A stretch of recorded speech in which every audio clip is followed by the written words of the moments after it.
Hey, it's Erin. Well, this is the last episode in the Road to the Olympia series, and I know I'm a couple days late posting. I've had a lot to process. So I figured we would talk about the show itself, my thoughts from the show, and also future plans. So I got to Vegas on Wednesday, and the show was Saturday. When I arrived in Vegas, it was about 6:30 at night, and it was cold there. It was very cold. And I didn't feel great when I landed. I had a headache and just felt a bit off. And I visited with Kim on Wednesday night when I got to the hotel just to do a check-in. And he said that everything looked on point. I did not tell him about the headache because I figured I would go to sleep and wake up and feel fine. Thursday, I still felt really run down and just hoped to be able to rest a little bit. And we did have a super busy day on Thursday. So we had our athletes meeting at 2:30, followed by a couple of interviews. And then we had the Meet the Olympians, which was from 7 to 9. And that's basically anyone comes in and you're able to talk with them, sign autographs, take pictures. And it was actually the highlight of the weekend for me. I just absolutely love it. Love hearing the stories and meeting everyone in person. So just really enjoyed that. But I continued to have a headache. And if you know anything about NSAIDs, that's your Tylenol, your ibuprofen, they typically will cause water retention, or they can cause water retention. So I try not to take anything the last week of a show and just relied on caffeine and tried to get a little bit of rest. But the headache wouldn't go away, and I just felt incredibly off, and I just didn't know why. Friday, I felt better. Friday was a little bit of an easier day as far as not having much to do. And, of course, you start the tanning process Thursday night. Then Friday you wake up, you rinse off the tan, and put on more coats of tan. So I had 4 coats of tan total aside from my 2 base coats, which everything that was done on Friday. I had an interview with Wings of Strength. It was FemFlex Friday, and I will post a link to that. That was a lot of fun at the expo. And still felt off. The feedback from Kim was that everything was right on point, looking good. Of course, when you get to a show, there are a few things that you can manipulate the closer you get to a show, and that's your water intake, sodium intake, and carb intake. So all of those are going to play a factor. And of course, being Lifetime Natural, always have to think about cortisol levels. You want to keep your cortisol levels down if possible. And I think for me, it just was a bit too much as far as not feeling 100% and just wearing myself out before I even got to stage. So our prejudging was supposed to be on Saturday morning, but there's so many competitors in the 2 previous divisions before ours that they had to take a union break at noon. So we didn't end up going on until about 1:30. And we had been at the expo since 10:30. So it was a long time to just kind of sit around. And I feel like I didn't present as well as I could have presented. Now, when it comes to placings, I didn't place, and I waiting for official feedback to see exactly what I can work on going into next season if I decide to continue. But we'll talk about that. And just in thinking about it, there were 54 girls. All of the girls look amazing. So to be a judge, I don't know how I would have placed anyone. I probably would have given everyone first place just because I wouldn't want to make that decision. That being said, I look at what the ideal bikini physique is according to the results of this past show, and I have a similar feeling as to the feeling I had in 2013 when I decided to leave figure, and that was just the feeling of a shoe being too small. So it's something that, can I fit into the criteria? Yes, I can fit into it. I have so missed training upper body, and I look to the level of leanness that some of the girls have achieved, And yes, I can get that lean, but I don't know if I like that look on me. I don't know if it's for me.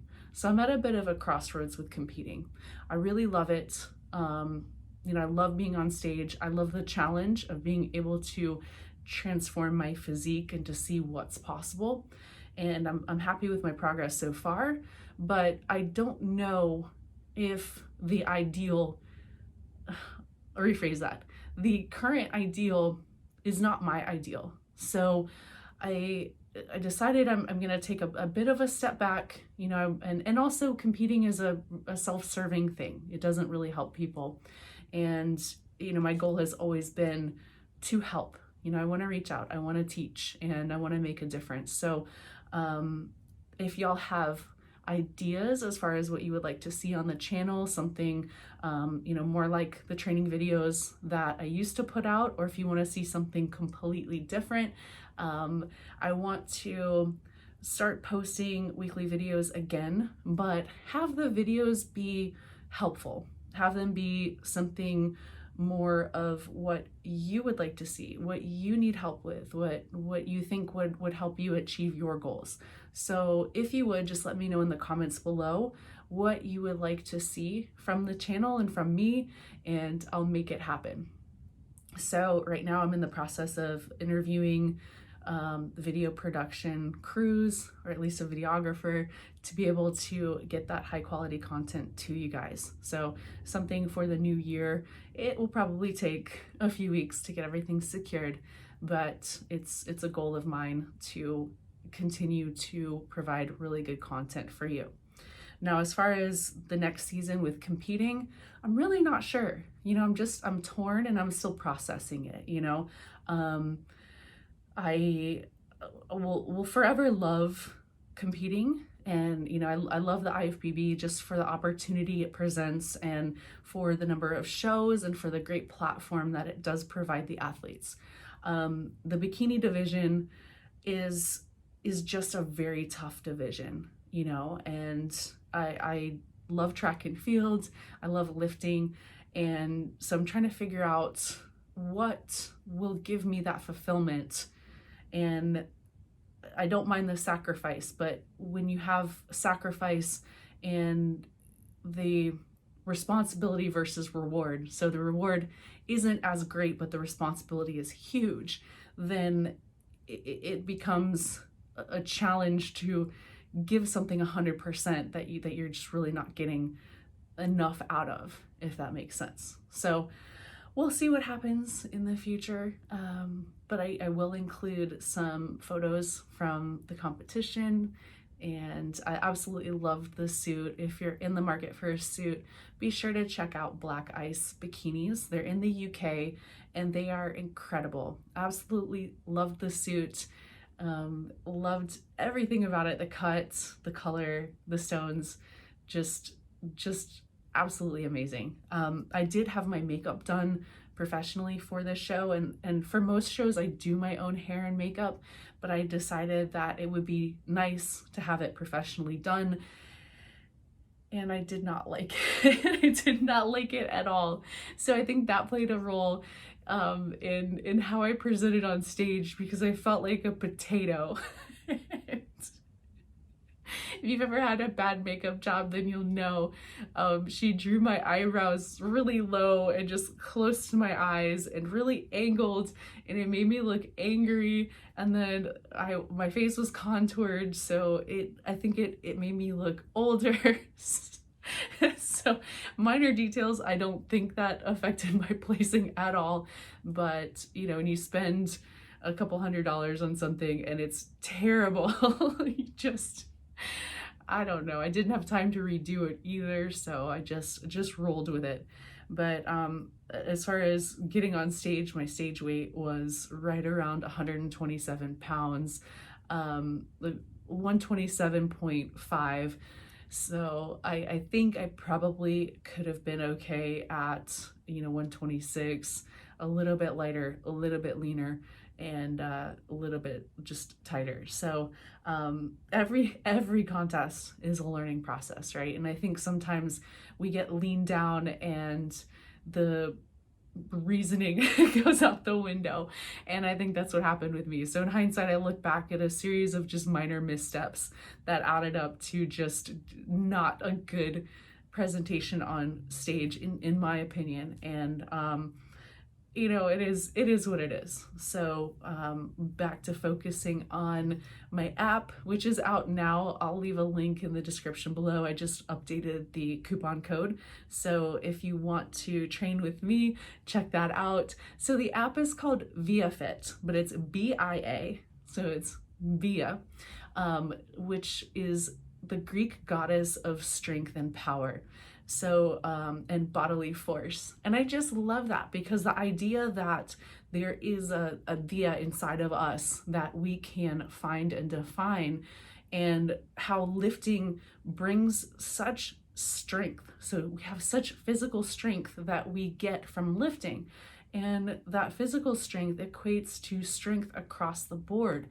So not only do you have that physical strength, but you have that mental, emotional strength, and you carry yourself differently. So find your inner via and really define it, bring out that strength and power, and the way you carry yourself, hold yourself, walk into a room, speak even, will be changed, and changed for the better. And I know, because that's what happened with me. So if you want to train with me, I'll leave a link in the description below. But again, if there's anything that you want to see, please let me know and I will make it happen. But overall, yeah, not the result that I was going for. And I apologize for the late posting, but I wanted to get an update out to y'all and let you know that had a great time. Didn't feel well, didn't place well, but I'm alive. So that's a victory. But that's it for this week. Next week, I'm going to start up again with some workout videos and maybe some key exercises, like an exercise of the week. But again, you tell me what you want. That's it for this week. Until next week, train smart and train hard, y'all.